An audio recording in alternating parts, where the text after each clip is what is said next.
नमस्कार, मैं हूं अजय शर्मा।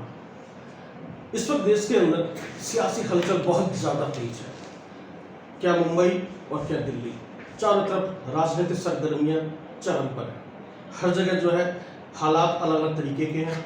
कहीं पर अजान को लेकर सियासी सरगर्मियां तेज हैं, तो कहीं पर लाउड स्पीकर को लेकर है, कहीं पर हनुमान चालीसा मुद्दा बना हुआ है, तो कहीं पर जो है बुलडोजर मुद्दा बना हुआ है।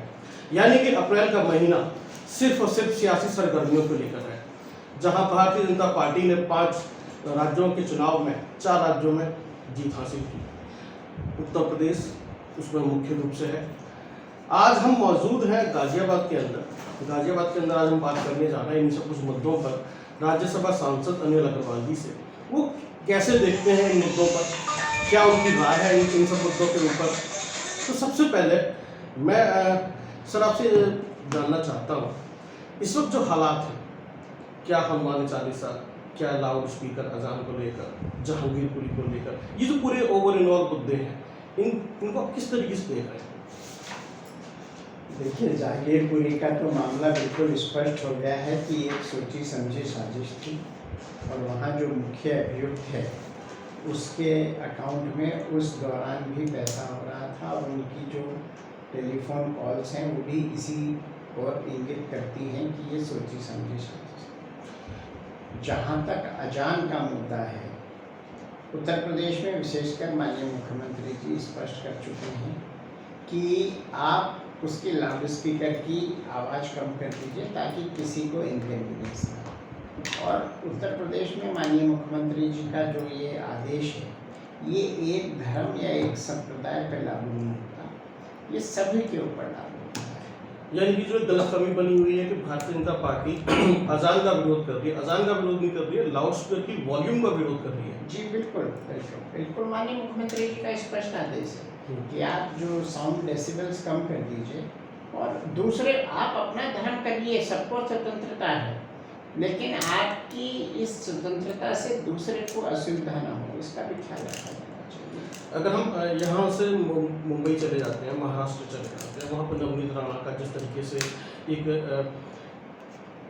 आंदोलन चल रहा है हिंदुत्व को लेकर या हनुमान चालीसा को लेकर, और उद्धव ठाकरे सरकार ने जिस तरह उनको जेल भेजा हनुमान चालीसा पढ़ने पर, मातोश्री के बाहर हनुमान चालीसा पढ़ने को लेकर राजद्रोह का मुकदमा दर्ज हो गया।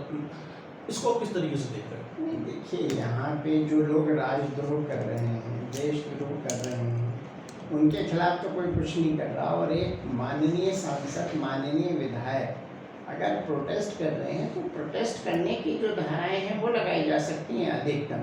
राजद्रोह का केस नहीं लग सकता। ये मुझे लगता है पूरी तरह से राजनीतिक साजिश के तहत किया जा रहा है। किस तरह की राजनीतिक साजिश आप देख रहे हैं इसके अंदर? देखिए, पिछली बार जो नवनीत राणा जी हैं, माननीय सांसद हैं लोकसभा की, उन्होंने जो शिवसेना के सांसद थे उनको जो 3, 4, 5 टर्म से थे उनको बुरी तरह से हारा है। तो मुझे लगता है वही जो दुर्भावना शिवसेना के लोगों में है। यानी कि हम जो मैं जो समझ पा रहा हूँ, अमरावती से जहाँ से वो जीत कर आती हैं, कभी 89 के अंदर दंगे हुए, उसके बाद शिवसेना बाहर निकल कर आती है और जीतती चली जाती है। शिवसेना एक बहुत बड़ी पार्टी के रूप में खड़ी होती है। वहीं से यदि नवनीत राणा उनके उम्मीदवार को हरा देती हैं तो एक दुर्भावना वहाँ से पनपती है। मुझे इस मामले में ऐसा ही लगता है, क्योंकि देखिए, अगर वो मातोश्री के सामने हनुमान चालीसा पढ़ रहे, वो एक सांकेतिक विरोध है, तो उसके खिलाफ जो धाराएं बननी चाहिए आप लगाइए, ठीक है। लेकिन राजद्रोह आप लगा दें इतनी बात पे, तो फिर तो यहाँ रोज अजान पढ़ी जा रही है। मेरे घर के सामने भी अजान पढ़ी जाती है कई बार। बहुत सारे लोग ऐसे हैं, हिंदू बहुल क्षेत्र हैं जहाँ मस्जिदें हैं, वहाँ पे अजान पढ़ी जा रही है, तो उन सबके खिलाफ क्या राजद्रोह को मुकदमा हो जाएगा? ऐसा नहीं हो सकता। यदि उसको दूसरे तरीके से देखें, फाहमीदा हसन ने जो महाराष्ट्र से है, एनसीपी की कार्यकर्ता है, उन्होंने चिट्ठी लिखी और कहा गृह मंत्रालय से कि मुझे प्रधानमंत्री के घर के बाहर जो है हनुमान चालीसा, अजान, नवोकार मंत्र सभी कुछ पढ़ने की परमिशन दी जाए। इसको आप कैसे देख रहे हैं? नहीं, इसके लिए मैं अगर उनके घर के सामने परमिशन मांगूँ, क्या ये संभव है? मैं फिर आपसे स्पष्ट कर रहा हूँ, नवनीत राणा जी ने और उनके जो पति हैं माननीय विधायक राणा जी, उन्होंने जो भी किया वो एक सांकेतिक विरोध था। उसमें जो धाराएं लग सकती थी लगाइए, ठीक है, वहाँ तक आप प्रोटेस्ट करने का तो अधिकार है ना। परमिशन नहीं मिली, ठीक बात है, लेकिन प्रोटेस्ट का अधिकार तो है एक नागरिक के पास। चलिए ठीक है, हम वापस उत्तर प्रदेश आ जाते हैं आपके गृह क्षेत्र में। यहाँ पर उत्तर प्रदेश में कानून जो है, मतलब प्रदेश जो है कानून से चलेगा या बुलडोजर से चलेगा, ये चर्चा का विषय है। आप इसको किस तरीके से देख रहे हैं बुलडोजर? निश्चित रूप से कानून के तहत चलेगा। माननीय मुख्यमंत्री जी इसको कई बार स्पष्ट कर चुके हैं, लेकिन जिन लोगों की अवैध संपत्ति है, जिन लोगों ने दूसरी जमीन पे, सरकारी जमीन पे अगर कब्जा किया है तो उस पर तो बुलडोजर चलेगा ना, जो सरकारी प्रक्रिया है वहीं चल रहा है। आपके शहर गाजियाबाद में आरडीसी राजनगर के अंदर जो ये टावर बने हुए हैं कमर्शियल, यहाँ पर पार्किंग है, और पार्किंग के अंदर जो सेल परचेज वाली जो गाड़ियाँ खड़ी हुई हैं वो भी अवैध पार्किंग हो गई। जो पब्लिक पार्किंग है उसके अंदर यदि कोई कमर्शियल यूज़ कर रहा है, इस पर बुलडोजर कब चलेगा? देखिए, इस हर चीज़ की प्रायोरिटी होती है, सारा काम एक साथ नहीं हो सकता। पहले सरकारी ज़मीन पे जिन्होंने अवैध कब्जे किए वहाँ बिल्डिंग बना दी उस पर। जहाँ तक आपने आरडीसी की बात की है, वहाँ पार्किंग के लिए स्पेस भी छोड़ी गई है। ओवर क्राउडेड हो जाता है, कई बार पार्किंग ओवर हो जाती है, लेकिन पुलिस अपना, ट्रैफिक पुलिस अपना काम करती है। जो लोग वहाँ पे गलत पार्किंग करते हैं उनको हटाया जाता है। मेरी जैसे उनसे बातचीत हुई कुछ लोगों से, यहाँ पे मौजूद लोगों से, उन्होंने ये कहा कि ये ट्रैफिक पुलिस का काम नहीं है, जीडीए का काम है। तो इस वक्त मतलब मैं जो जानना चाह रहा हूँ, क्या इस पर भी बुलडोजर चलेगा? कार्रवाई तो होगी, अतिक्रमण तो है ही। जो देखिए, जो भी ये टेम्परेरी टाइप, देखिए 2-3 टाइप के अतिक्रमण, टेम्परेरी, परमानेंट। परमानेंट पे आपको बुलडोजर चलाने की आवश्यकता होती है। टेम्परेरी में तो एक आदमी ने गाड़ी खड़ी, जब आप बुलडोजर लेके जाएंगे वो हटा देगा वहाँ से, क्या करोगे आप?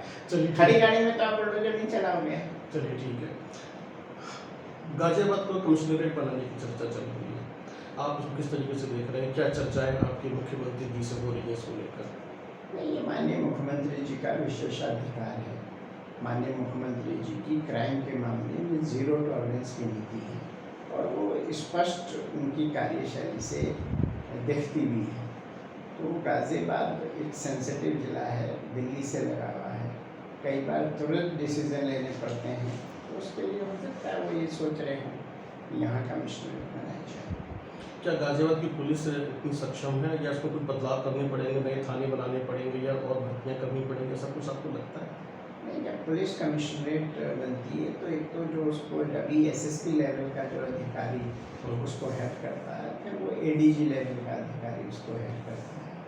IPS अफसर्स की, सीनियर अफसर्स की तैनाती बढ़ जाती है, और वो थाने वगैरह भी बढ़ते हैं, जैसी रिक्वायरमेंट की होती है वैसे उस हिसाब से उसको डिज़ाइन किया जाता है। बहुत बहुत धन्यवाद। अभी आप सुन रहे थे अनिल अग्रवाल जी को, राज्यसभा सांसद। उन्होंने हर सब्जेक्ट पर अपनी बेबाक राय रखी और समझाने की कोशिश की, बताने की कोशिश की कि भारतीय जनता पार्टी की सरकार उत्तर प्रदेश में हो या अन्य राज्यों में हो, वो किस तरीके से सोचती है, क्या समझती है, और पब्लिक वेलफेयर में किस तरह के फैसले वो लेने के लिए जा रही है। लेकिन आम जो जनता है वो किस तरीके से ले रही है, तो वो अलग तरीके से ना सोचे, गलत तरीके से ना सोचे, सही तरीके से सोचे। जैसे कि आपने कहा कि अजान का हम विरोध नहीं कर रहे हैं, लाउड स्पीकर की वॉल्यूम का हम विरोध कर रहे हैं, उसको थोड़ा सा ठीक कीजिए, यही था। ये बहुत बहुत धन्यवाद।